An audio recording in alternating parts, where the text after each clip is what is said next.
derma resident, you see a patient with the following skin lesion. Which of the following disorders is least likely to present in this form? And what you are able to see is over the elbow, you are able to see some erythematous plaque, raised lesion, which is having a scaling, surmounted scaling is present. So this is a typical lesion which we describe as papulosquamous lesions.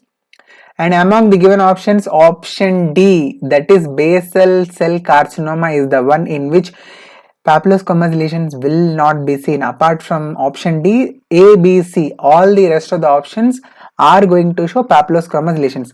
Rhetus disease, it is also called as reactive arthritis. You might have read and you might remember that it is a triad where the patient is going to have conjunctivitis, urethritis and arthritis. Apart from this, the patients also have skin lesions in the form of the papulosquamous lesions.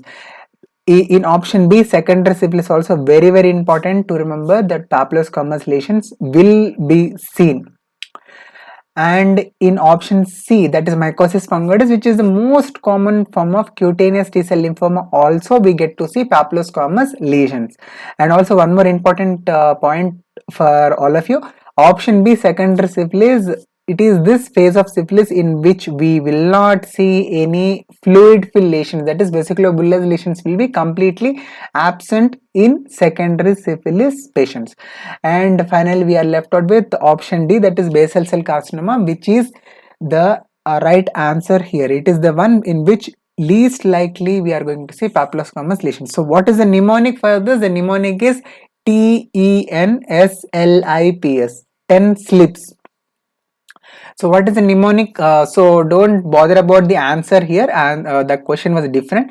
Just focus on the mnemonic, TENSLIPS. So T stands for tinea infection. So even the fungal infection, tinea corporis, tinea cruris, they also come under papulosquamous type of lesions. E for eczema. Eczema, that is, you might remember all the forms of contact dermatitis also do come under the papulosquamous group of disorders. And N stands for neoplasias, and this is the most important one. In the neoplasias, you remember SBM. So SBM, I have done my diploma from JSS Mysore, where I had to open an account in State Bank of Mysore. So you can remember like this. S stands for squamous cell carcinoma.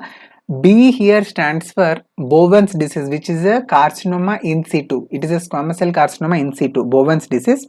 M stands for mycosis fungoides, of course, which was there in the options.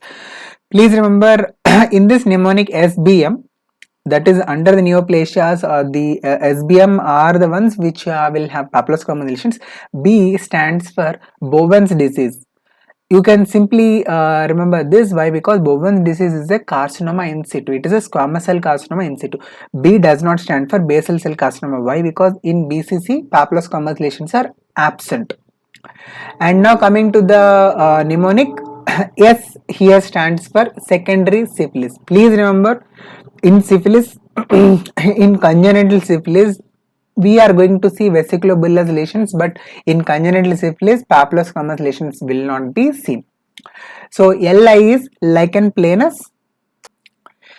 and P here stands for psoriasis, parapsoriasis, pityriasis rosea, pityriasis lichenoides chronica. Very important. Psoriasis and Lichen planus do come under papulosquamous lesions, but other than that, even seborrheic dermatitis, which is in fact a form of eczema, it also has papulosquamous lesions. So TENSLIPS, 10 slips, all these conditions we are going to see papulosquamous lesions. Very important mnemonic. I hope all of you might have